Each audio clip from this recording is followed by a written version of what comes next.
Commemorative Air Force Warbird Tube webinar for this evening. I'm your host, Steve Buss, and we're glad that you can join us tonight. This webinar series is made possible by the Commemorative Air Force. You can support our mission to educate, inspire, and honor by joining the CAF as a member or by making a donation.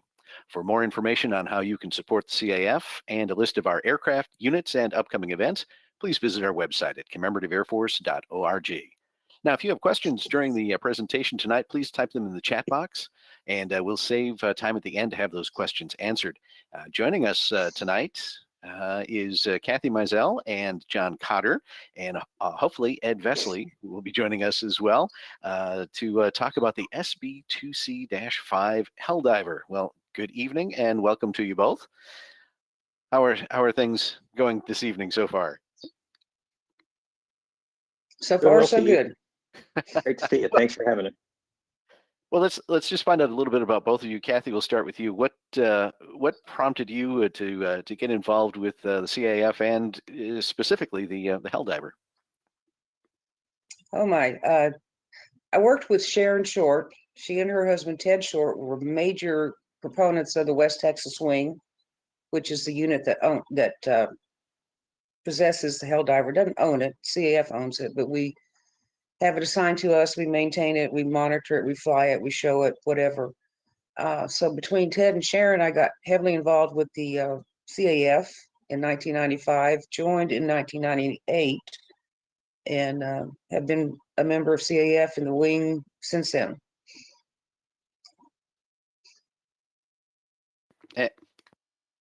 For you, John?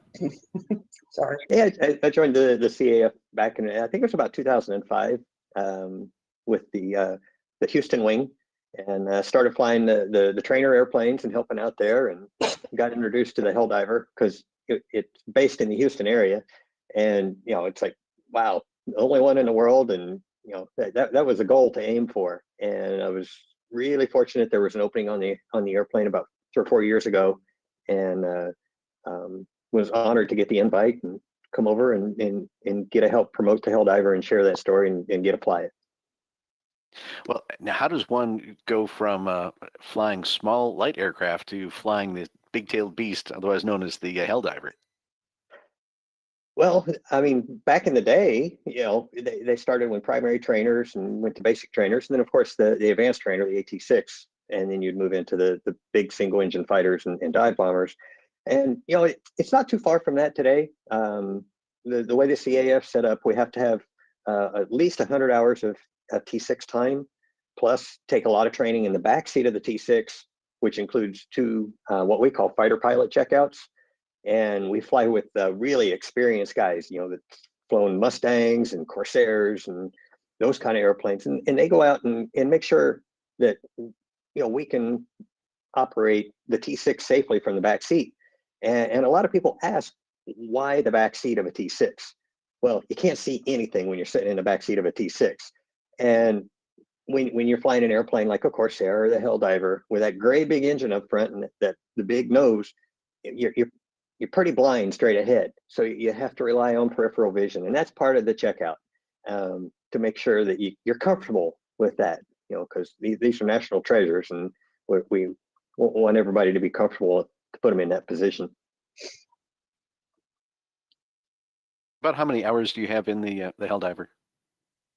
Right now, I actually only have about 40 hours in the airplane.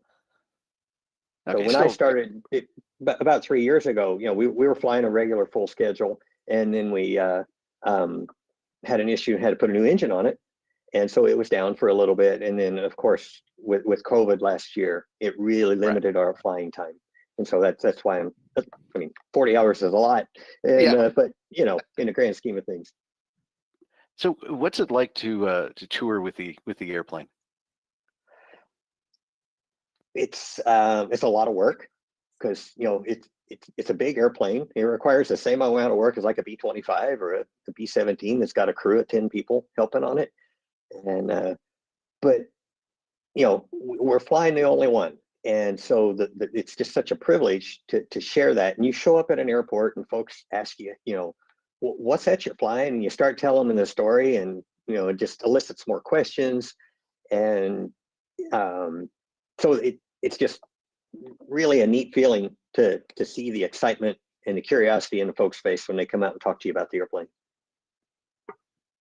One thing I always enjoyed when touring with the Helldiver was meeting the former crews that you'd run into, the pilots, the gunners, the ground crews that used to work on them, get their stories and talk to them. I don't remember anything particular, but just listening to them talk about their experiences and how much they enjoyed it and how much they hated it. So it just depended on their point of view at that moment. So.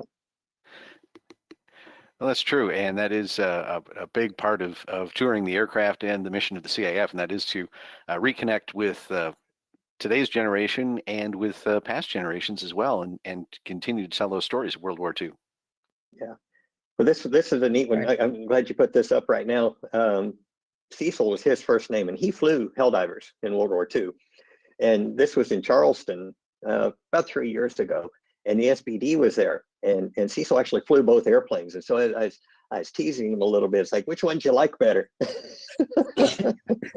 And but you know, it's you know, getting to reconnect the veterans with the airplanes and hear their stories, because that, I mean, that's why we're here, to tell their stories.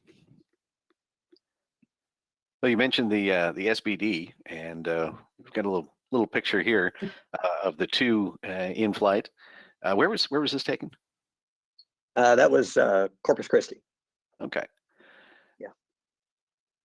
So the SBD in the front, which is the predecessor to the Helldiver, and it was quite a transition between the two. You can just, looking at the aircraft together, you can see a pretty big difference between the size of the SBD compared to the Helldiver. Yeah, it's the Helldiver is significantly larger than the SBD. Like the SBD's got an 1820 on it, so it's about 1,200 horsepower, where we've got a Wright 2600 of 1,900 horsepower. All of their weaponry was external, so out in the wind. So it created a lot of drag for the airplane. Where we had an internal bomb bay, they had primarily 1,000, or I think it was 1,000 pounds they could carry. On the center line, where we can take up to 2,000. So, significantly more capacity with the Helldiver. Awesome. Now, you've been out on tour with the airplane, and coming into the fall season, there's kind of two big CAF shows that are coming up, Wings Over Dallas and Wings Over Houston. Is the airplane scheduled to be at either or both of those shows? We're hoping that we can make the Wings Over Dallas. We're not going to make Wings Over Houston. Yeah. So the airplane has been out on tour for a little bit. We had a little bit of a carburetor issue that's getting straightened out right now. And so it just depends on how long it takes the carburetor thing to get straightened out. All right. And where is the airplane normally based? It's normally based at Ellington Airport on the south side of Houston. When we're touring, we keep it in our maintenance officer's hangar. And then when we're in the off season, our friends at the Lone Star Flight Museum let us stay at their place. So we have a real nice hangar to keep it in, and they have our wonderful display airplane. So it's a great partnership between our two organizations. And folks, we're just kind of, normally when we do this, we talk about the history of the airplane before we talk about the actual operations of it in today's world. Ed Vesely was going to join us, and we kind of lost connection with him, so we're kind of skipping forward a little bit, and because Ed's really the expert on the airplane, and we've got some questions already coming in about the history of the airplane and operations during World War II, and I'm not sure how comfortable the two of you are trying to answer those, or maybe give it a shot. And because you've talked to some of the veterans who flew it, gunners, things like that, the airplane seems to have sort of a mixed reputation. It seems to be there's either those who love it or they hate it, and there's nothing in between. Is that kind of been your experience talking with the veterans? Yeah. That's what I've heard from the different veterans that I've spoken to. And of course, it's been years since I've done that. My understanding is, well, the Dash 5 did not perform in combat. Our model did not fly combat for the United States. It was flown by other countries in their combats after World War II, but it was never flown by the U.S. in combat. But the Dash 1, I believe, was supposed to replace the SBD. There was issues with getting the carriers retrofitted. One of the requirements that the Navy had was that whatever plane was designed as a Helldiver had to fit the existing elevators on the ships. So it limited the nose to tail length, the wingspan. It required, of course, the folding wings. So there was a lot of that ships were not able to be retrofitted. So the -1 did not get a whole lot of combat. I think it was -3 where they really started using it. -2 was not, if I remember, and this is stuff I've read and it's been a while ago. But -3 and 4 were the ones that were actually flown in combat. And they were flown, the Franklin was one of the ships that flew a lot of Helldivers. And our particular aircraft is painted in the Franklin scheme as a acknowledgement to a prior West Texas wing leader who was on the Franklin. And so we repainted it in that scheme back in the 90s, I believe, to honor that ship. And that was Ed has referred to it before, and don't know much about the Franklin, but he's referred to it as a ship that would not sink. And evidently it was targeted by Japanese bombers, severely damaged, but they were able to control the damage enough to keep it afloat, and it never actually sunk. And so it's one of the few ships that was bombed in World War II that was still floating afterwards. Yeah, the Franklin story itself is an amazing story during their entire combat operations. Yeah, that's very true. Some of these, it's just amazing what these planes did out there. I can't understand it. I mean, I've always wondered, I've flown in the Helldiver in the back seat, and I'm wondering, got the gun out and I'm playing with it and going, I could shoot off the tail of this aircraft real easily. And there was no block to that. And so I'm sure that happened in some of the earlier days. You just had to learn how to shoot. Me, I'd get gun happy and I'd be shooting at everything and just take the tail right off of it. And I'm not sure I'd like to be in a climb after a strafing run or something, and I'd be facing almost straight down for that aircraft's climbing. So that would have been a weird situation. And this is the Helldiver was the last purpose-built dive bomber for the Navy. It was the last of a line of aircraft that had a brief but very spectacular career. It sure did.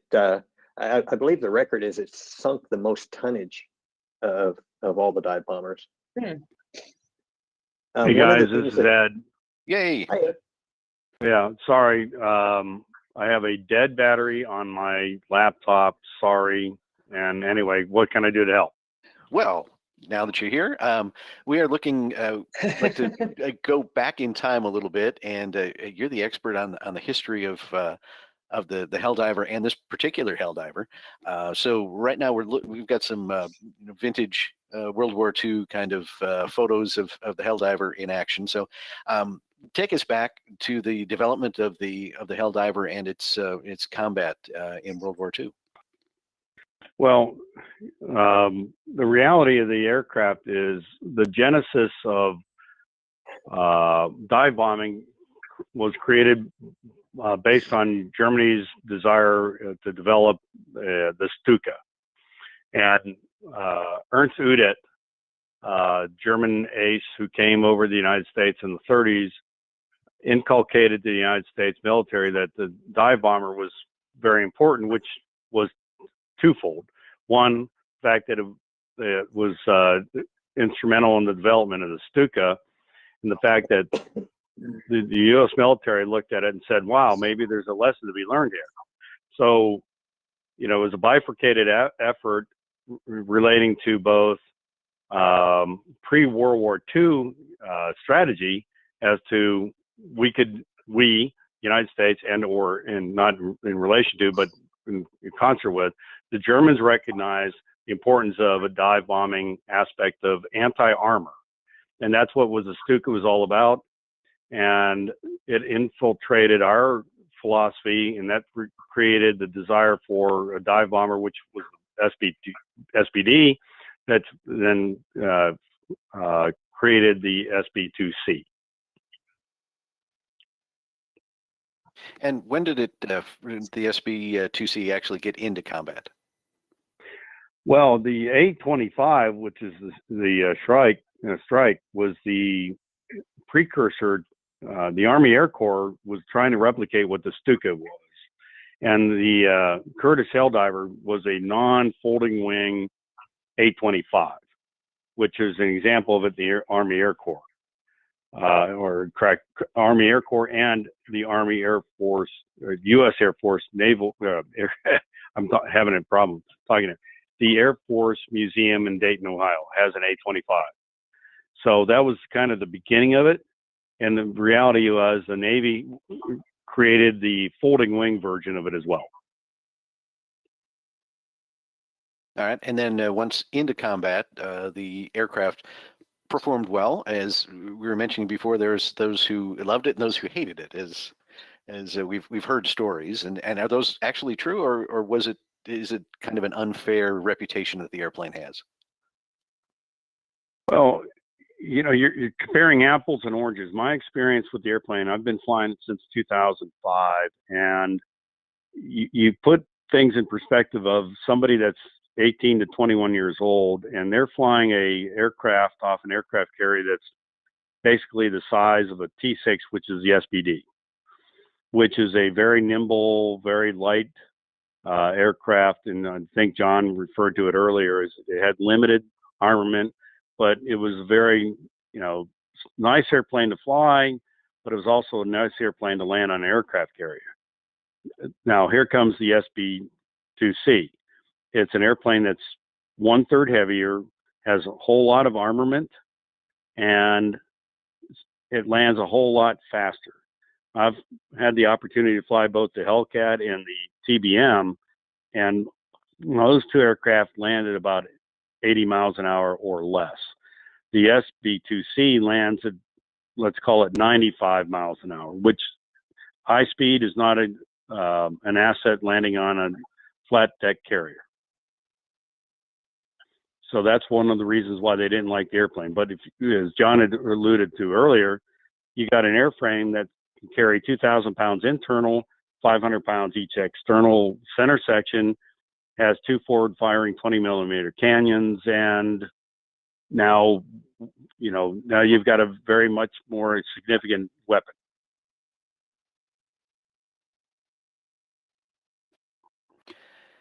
And what about the combat effectiveness of the Helldiver during World War II? You're asking me? Yes. Yeah. Okay. So, as John, I think, alluded earlier, I didn't know I was center stage, but the point is, as John alluded earlier, the airframe, I think, sunk more tonnage. There's a debate between the SBD and the SB2C, but the SBD was very effective early on, and the SB2C was very effective later on in the war. And when it's almost an apples and oranges comparison. Both were extremely effective weapons, but it was just a function of what the target assertion was, in that, they had the battle, the early days of Leyte and so on, and then later associated with, the Japanese mainland.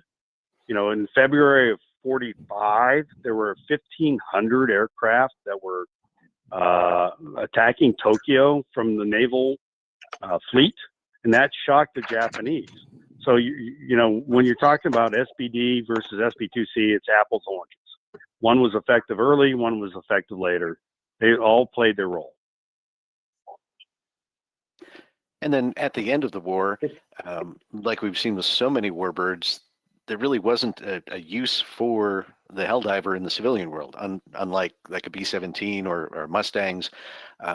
So that's really sort of kind of the end of its story, at least as far as combat goes.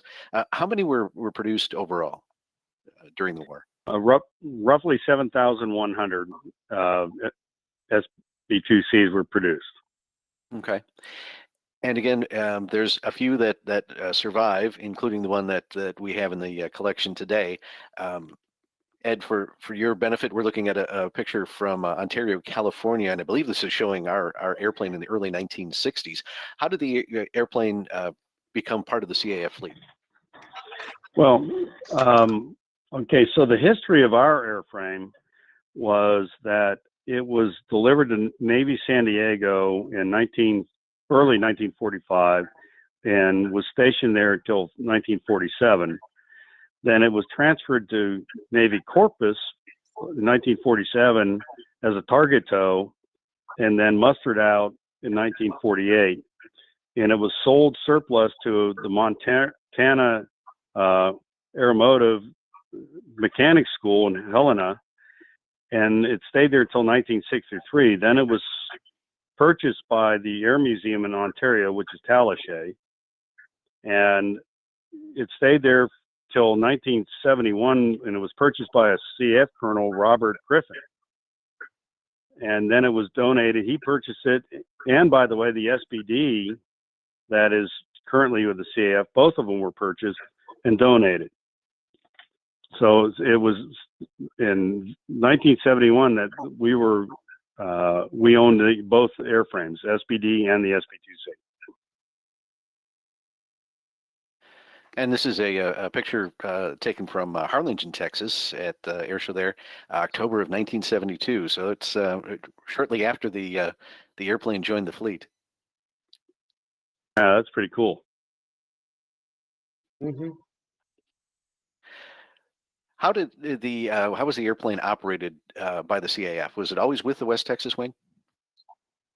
My answer is, according to my information, absolutely correct. Yeah, it was adopted by the West Texas Wing and has remained under its auspices ever since. And the airplane, like so many of the CAF aircraft in that time period and today, was regular on the air show circuits. Oh yeah, it been on and off the air show circuit since that time period. And of course, we know what happened in 1982. But yes, it's been one of the prides of our fleet. Absolutely. And for those who don't know what happened in 1982, you can just enlighten us a little bit. Well, sadly, the airplane took off from the air show of Harlingen, of course, which is the CF show, and had an engine failure, and the pilot did a great job, put it on its belly off airport, and it did suffer some significant structural damage, but it was salvageable. And thereafter, the West Texas Wing under Ted Short, Sharon Short, and the West Texas Wing, they sponsored the resurrection of the aircraft, and under Nelson Mizell, and this actually put Nelson on the map under Warbird restoration. It took 6 years to get the airplane back, and it was returned to service in 1987. And then flew from 87 on, and you just redid the engine on the airplane just a couple of years ago, 2019. Yeah, that's correct. And the airframe has been maintained very well. Engines and props and accessories are always an issue, but we got almost 1,000 hours out of that engine, and thanks to our membership and donations, we were able to overhaul the engine at the cost of almost $100,000, inclusive of removal replacement, and the airplane is airworthy. Yes. Following the 1982 incident, were there any changes that were made to the airplane itself? Well, one of the major differences was the removal of and addition to the propeller. It was a Curtiss Electric propeller prior to, which was original, and they put a Hamilton standard hydromatic propeller on the airframe.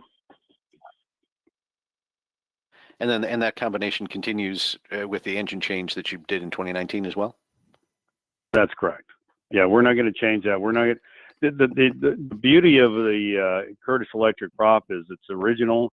The problem is it's very problematic from a support perspective. So we're much better off with the Hamilton standard propeller.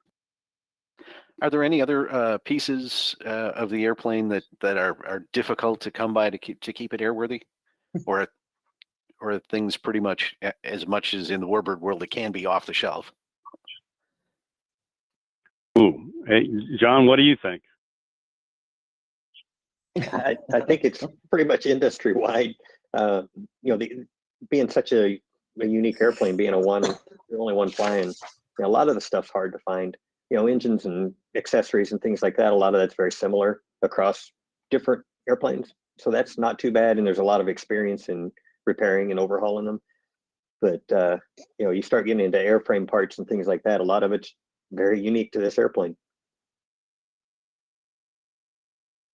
Yeah. So, Steve, to answer your question, I think John kind of hit the nail on the head.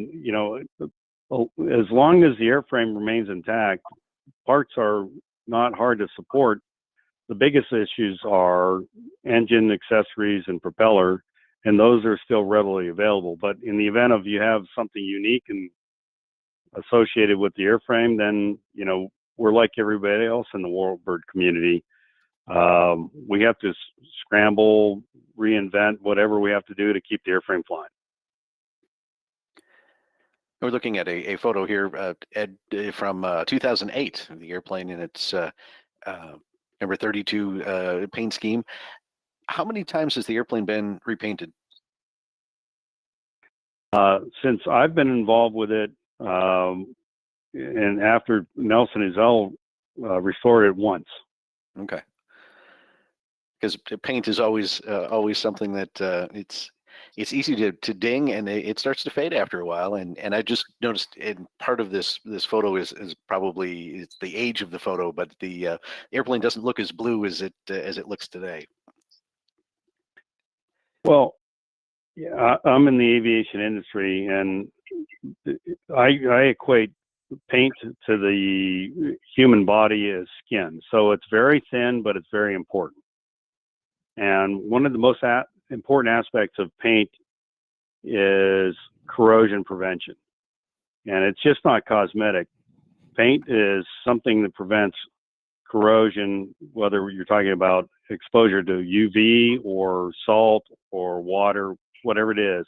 The bottom line is paint is one of the most thin, like the human body. It's very thin, but very important. And at some point, we're going to have to repaint this airframe. Let's talk operations a little bit. Maybe John, you can jump in here as well. Why don't you give us some of the speeds and range, that sort of thing of the airplane, just in general? Well, like Ed said earlier, he said it lands about 95 miles an hour. I normally flight plan about 200 miles an hour, and it burns about 75 gallons of gas per hour, and it carries 355 gallons.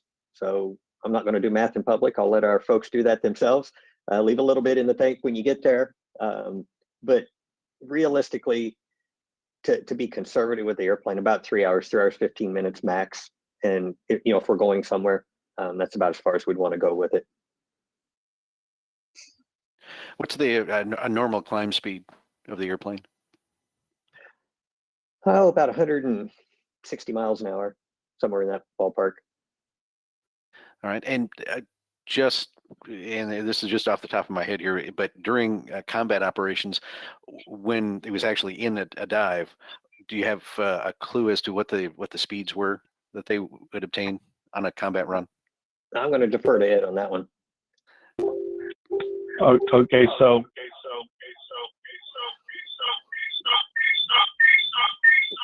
all right, so are you there? Yep, we're still here. Okay, so I finally got my computer up, and I'm not sure how I'm going to work on it. So I heard the question about the dive speed. And the answer is that the airplane is redlined to 350 knots. So the reality is that the airframe was geared to dive straight down at 350 knots. And that's pretty impressive airspeed. So when the guys rolled on target, they were at 12 to 15,000 feet. They deploy speed brakes and go straight down. And I cannot imagine looking at a target straight down doing 350. Well, Kathy mentioned before about imagining being in the tail gunner's seat and climbing out and looking straight down. Well, you would have the exact opposite. The pilot would be looking straight down, and the gunner would be looking straight up in the dive situation there. Ed, we've got your camera now. If you could just tilt it down a little bit, we'll lose the ceiling light. There we go. Hey, Steve, to follow on to what Ed was telling us about with the dive, we got to visit up at Thunder River, Michigan a few years ago. Ed and I were both there, and this fellow had reached out to us and said he'd like to get his dad a flight in the Helldiver because his dad was a Helldiver pilot. And it's like, wow, he was elderly folks, and we were worried about him getting in and out of the airplane. Well, he shows up and he hops in the back seat quicker than Ed or I could climb in there. And he was such a wonderful person to talk to. And he was telling us something that I learned that day, that when they would roll in on a target to dive bomb, they had to close the rear canopy. And so the crewman in the back was enclosed and not out in the open during the dive. So it probably had a lot to do with the airflow over the tail, because when the canopy's open, you actually get a lot of buffeting on the tail. You can feel it up front.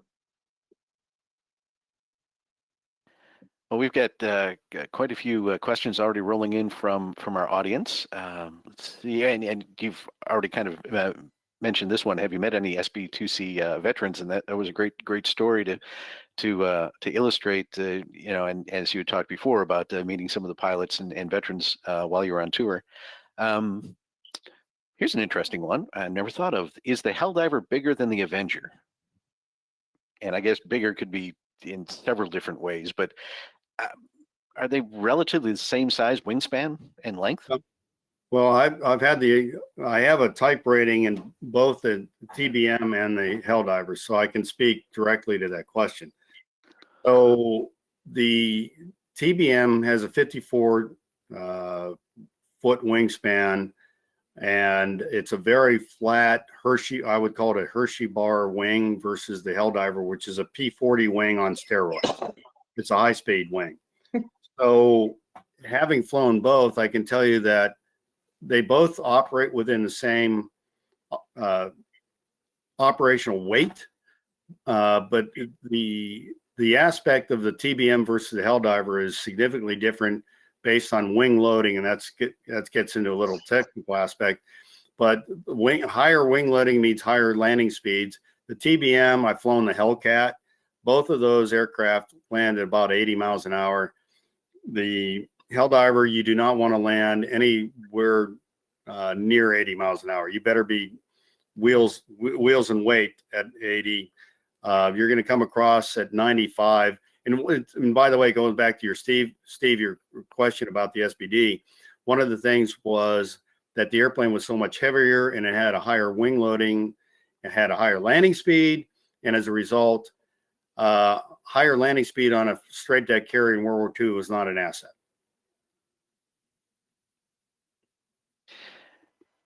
Going back to the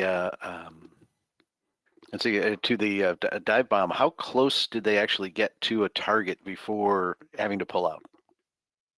Well, based on the manual, it was anywhere between 1,500 and 2,500 feet.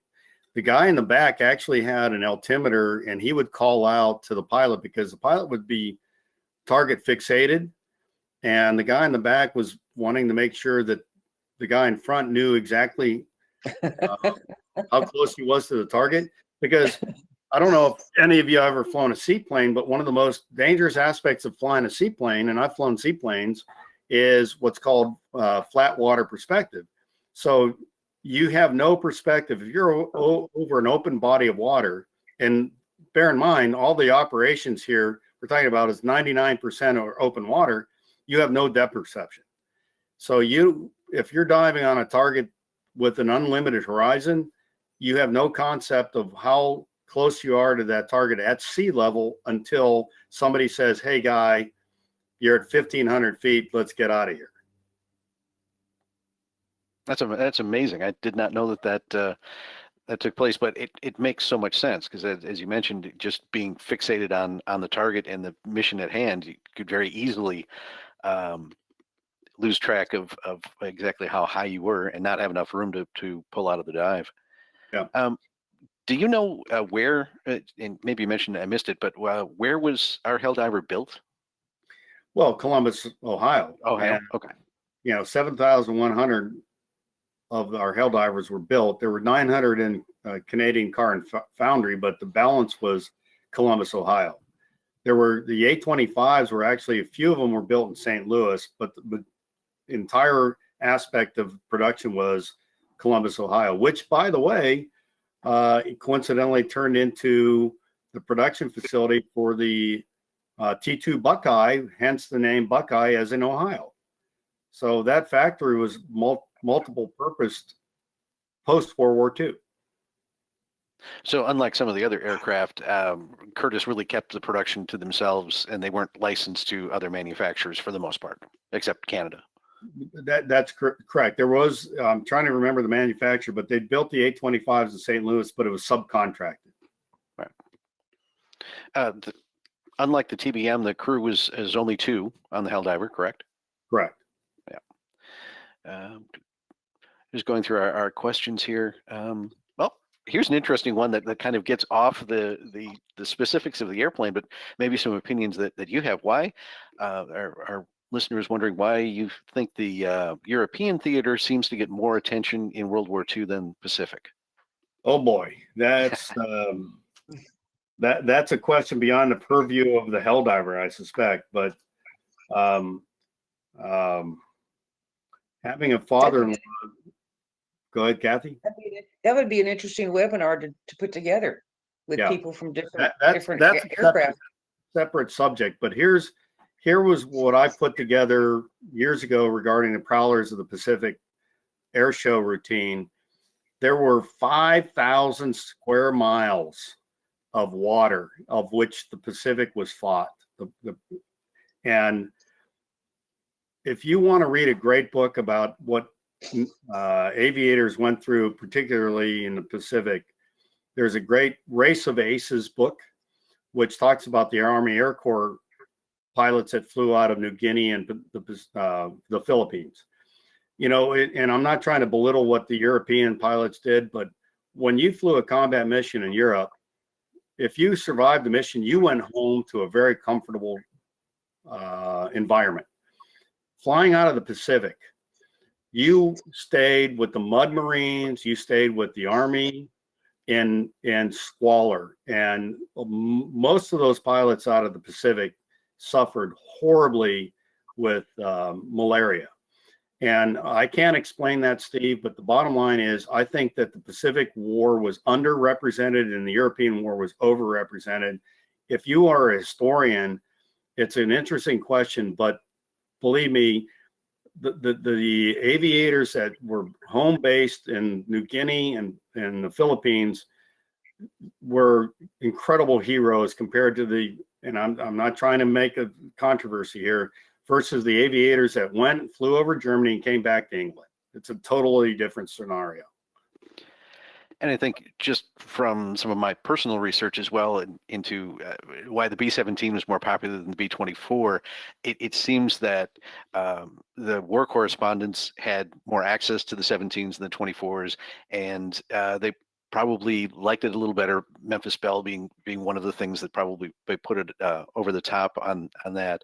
But also in the Pacific, because there was so much to cover in so many places and much harder to get to. I mean, you could be a war correspondent in England and you could be all around the country very easily. It's not so easy to do when you're trying to jump from island to island. So I think that also has an aspect of it. But you're right. The conditions were just very, very brutal. think of the aspect of a Pacific campaign. 99% of that combat was over water, and there were 47,000 airmen lost in the European Theater 8th Air Force. There were 12,000 airmen lost in the Pacific, and a vast majority of those 12,000 in the Pacific were from unknown circumstances. They were either engine loss or running out of fuel. You have no idea.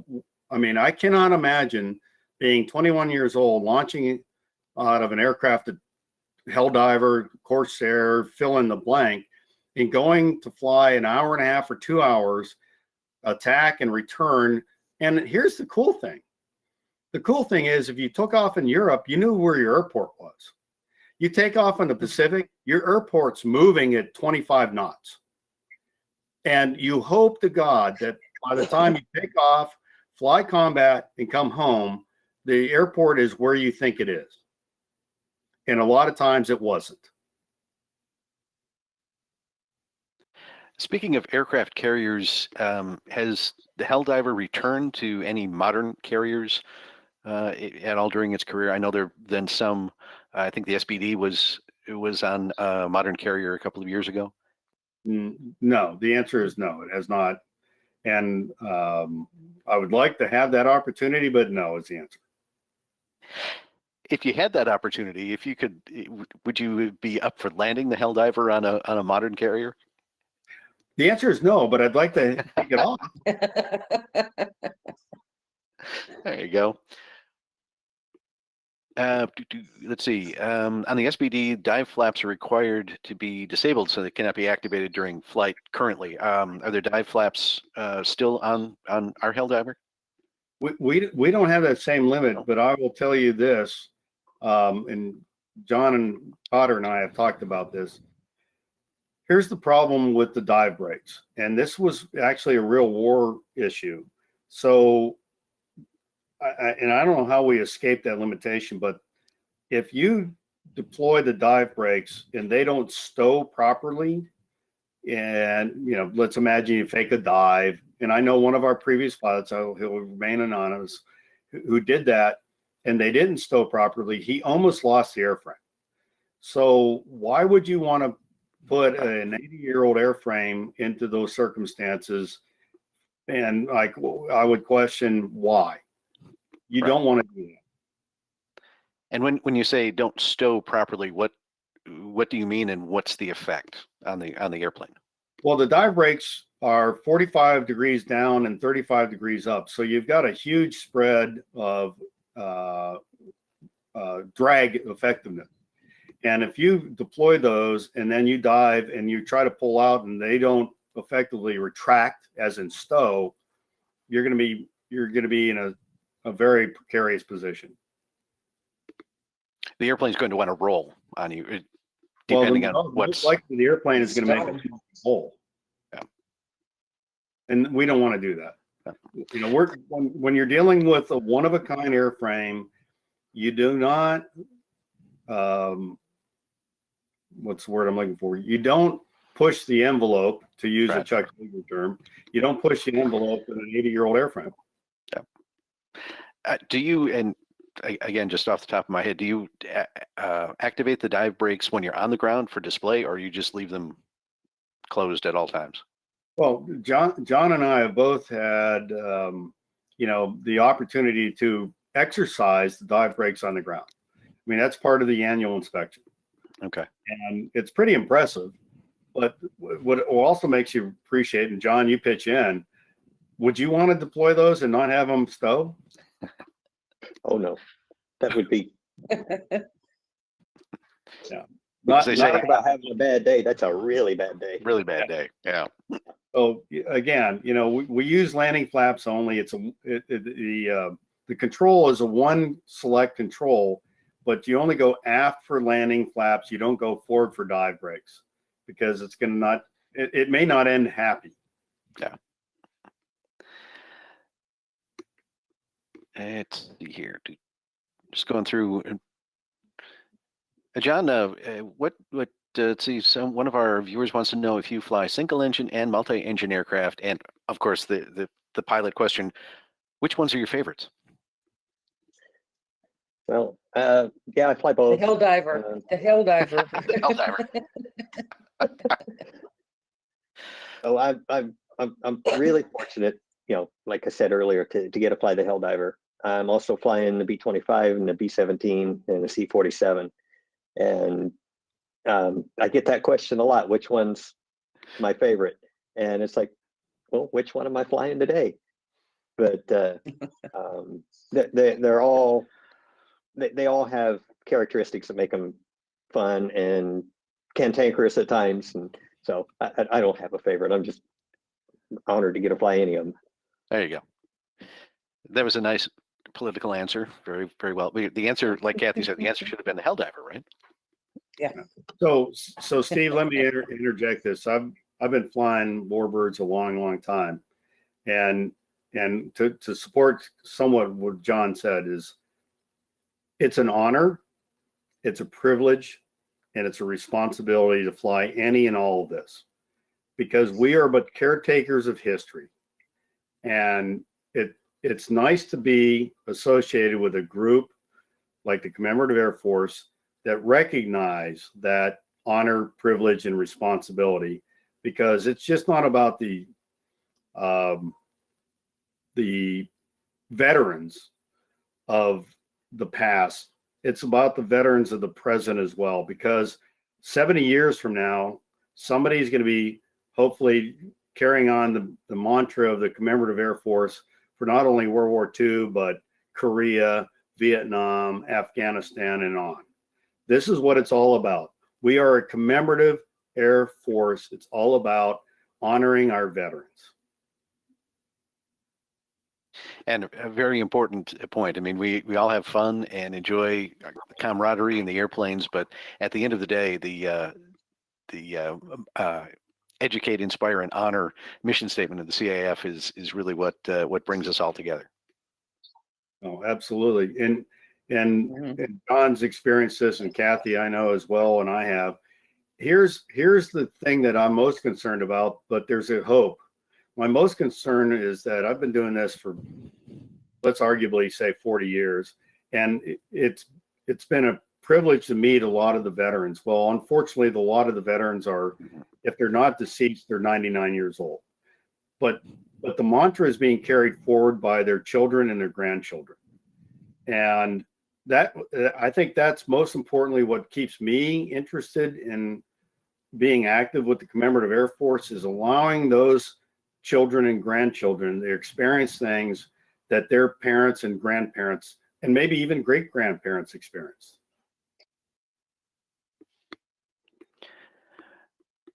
Well, we have quite an active audience tonight, and this is something that we talked about earlier. The Helldiver could actually be equipped to carry torpedoes. That's correct. But we're not exactly sure if that ever happened in combat or not. That was the sort of the historical question that remained unanswered. Yeah, and I'll have to get back. If you send me that reader's email, I'll be more than happy to get back to him. But I don't know. Since 2005, I've been flying the airplane. I don't know, again, and James broached the subject. I'm not sure they ever actively flew torpedoes in combat, that is. What do you know offhand? Was there any difference in the airplane itself, whether it was carrying a bomb or torpedoes? Was the torpedo internally loaded or external? Yeah, I do know that. That's a great question. I do know that specifically. The bomb bay was never built to accommodate a 2,000-pound torpedo. So it actually was partially external store, like a Devastator, like during the Battle of Midway. Mm-hmm. It was not, the reason why they had an internal store of 2,000 pounds was speed. And the moment you have exposed torpedo leading edge, it degraded performance. So my knowledge, it was not ever done. So I don't know the answer to that. All right. As we're looking at the picture from the tail side, so you've got the cockpit up front, the gunner in the back, there seems to be a lot of space in between those two areas. One of our viewers wants to know what was in there. John, up to you. Remember, I told you about that 355 gallons earlier? Ah, So there's a 50-gallon fuel tank, or excuse me, 55-gallon fuel tank there, because we carry 300 gallons in the wings and then 55 between the two crewmen. And then there was also, when it was in service, there was a set of radios and equipment in the back that the gunner would operate. And then also there was storage for safety equipment, like life rafts and things like that. And, if they ditched, so they had to have access to that equipment. And so that's stored in between the pilot and the gunner. there we go. Speaking of the gunner, can you describe the seat apparatus and the canopy that's around the tail gunner? Ed, do you want to do that one? No, go ahead, John. Oh boy.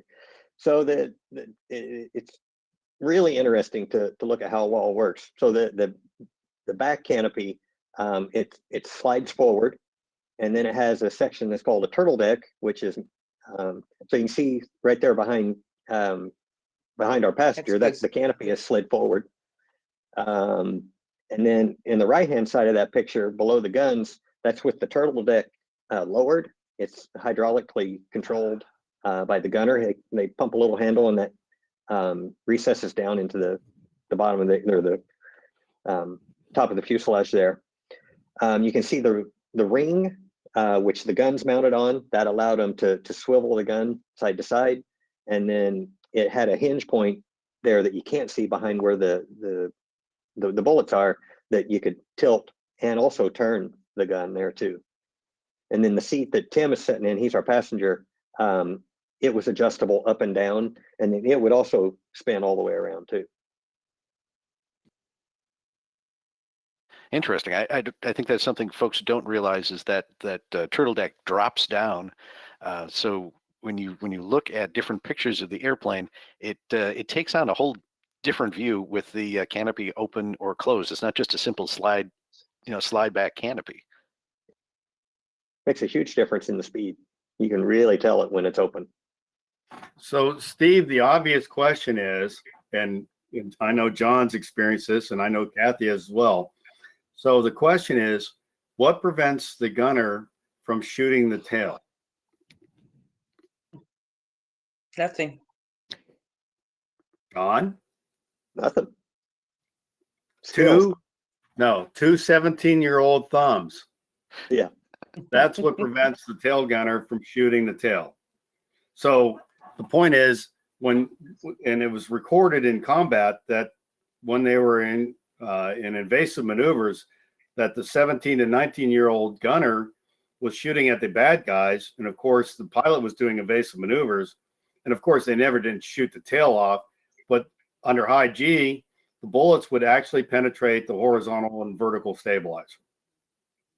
Wow. So now, excuse me, Steve, but remember, 17 to 19 years old and you're scared to death.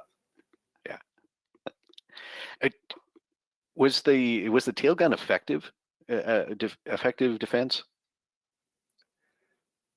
Okay, John, you want to answer that, or can I? Please go ahead. Okay, so probably 7 years ago, I was able to fly a real World War II gunner who claims that he had 7 kills. And I challenged him on that, and of course he said that he sure enough had those kills. And I often thought about that, because as a pilot, you get the gun camera, and in any pursuit aircraft at the time, you had a forward firing guns, and you had forward firing or forward videoing of gun camera action. And he claimed he had 7 kills, and I don't know if that was accurate or not, but I thought about that for a while, and my perspective was, maybe he killed half of that. But even if he killed 5 as a tail gunner and a B-17 or a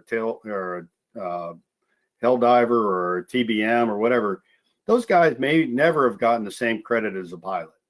And I thought that was kind of sad in some respect, because maybe they did shoot 5 or 7 airplanes down, but they never got the same accreditation as the pilot. And those guys were heroes in themselves. Oh, definitely.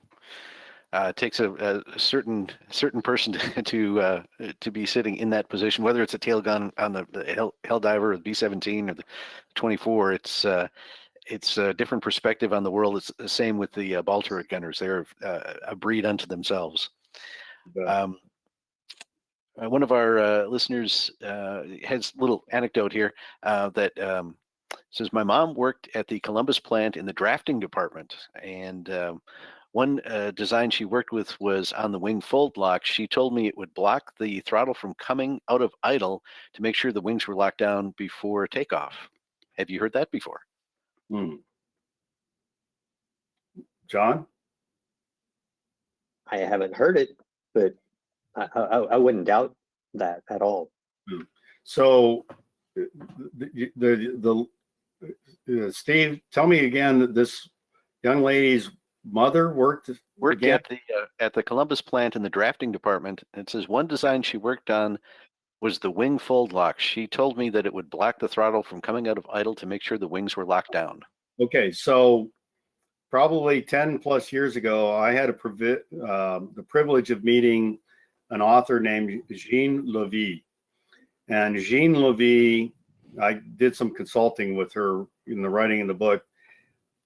This write-in question needs to look up her book. It's called The Curtiss Cadets. And Jean Levy, don't ask me how to spell it, but the title of the book is Curtiss Cadets, and it's all about what Curtiss Aircraft and other manufacturers did to recruit young women into the aircraft manufacturing. And I had the privilege of meeting 5 of those Curtiss cadets many years ago, and they were absolutely a hoot. They were just giddy over the fact that they had been reunited with the airframe that they helped build. And I would imagine that this young lady who wrote in about her mother would enjoy reading that book, because I'm telling you, there was a lot of talent that was pulled out of rural America, young women included, that became engineers. They just weren't Rosie the Riveters, which was a wonderful aspect, but they became draftspeople, engineers, and designers, and it's a story in itself. I would encourage that young lady to look up that book I'm referring to. Good. And you also have a book on the Helldiver. If people want more information, should put a plug in for that book as well. It's not, you didn't write it, but you said it's a very good reference. Yeah, I'm not that good of a writer, but Crownwood Aviation Series, Curtiss SB2C Helldiver. Let me see if I can. There you go. There you go. Yeah, and it's an incredible history of the book, aircraft. But the story is told by the Curtiss cadets as to what this young lady experienced with her mother. Awesome. Just a couple of moments left. Let's go around the screens and maybe some final thoughts on your time with the SB2C, the Helldiver, either out on tour or flying it. Kathy, we'll start with you. Okay, thank you. It's one of my favorite planes, and I'm like Ed and John. I'm involved in multiple wings, multiple units, so I get to see a lot of different aircraft. I also marshaled, so I was on the ramp working with a lot of different aircraft. Overall, I have a lot of favorites. The Helldiver has always been one of them because I'm so familiar with it. I've ridden in the back seat of it. I would not want to ride long distance in the back seat of that thing. The seat's not that comfortable, but to me, it's just an awesome plane. Some of the history that I've heard on it, and even more that I've learned tonight, it's been great to find out. And I'm going to have to look up that Curtiss Cadets book. John, your thoughts this evening? Getting to fly the airplane is such an honor, and the fun part is obviously flying. It's fun, but the part that makes me happy is when you show up at a show and folks come out. If you get a chance and they get to fly in the airplane, and when you get back on the ground, there's the big smile on their face. and that they got to experience, whether it was a reunite with the airplane or got to experience what their parents were involved, whether it's like the drafts people or crew, grandpa or dad, that flew them. Just getting to meet those people and see that we made a difference, some tiny, as small as it may be, positive influence there, and just to see that, it's kind of hard to describe. Makes it worthwhile. And your final thoughts tonight, Ed?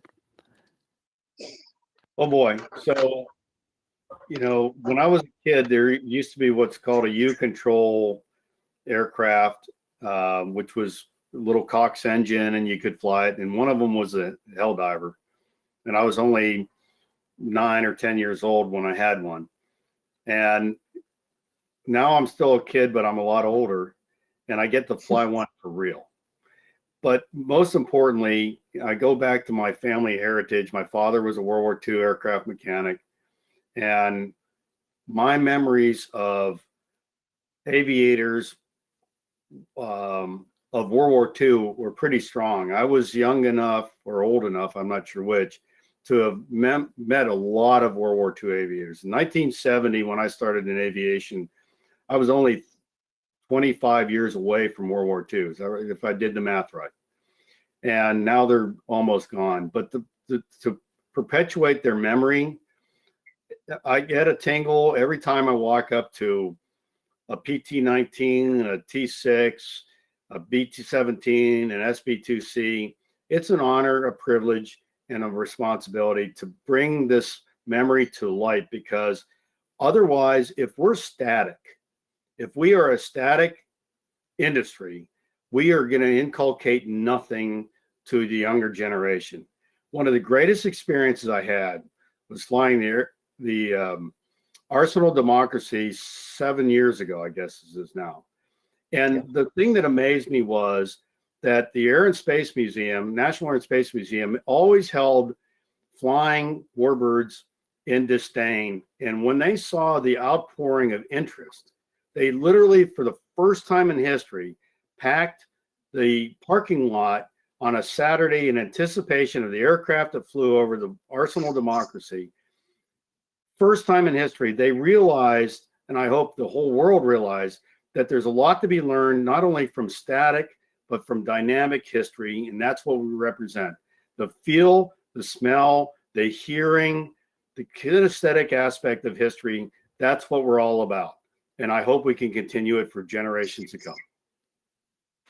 Well, I hope so as well. And I'd like to thank everyone for joining us this evening for another CAF Warbird Tube webinar.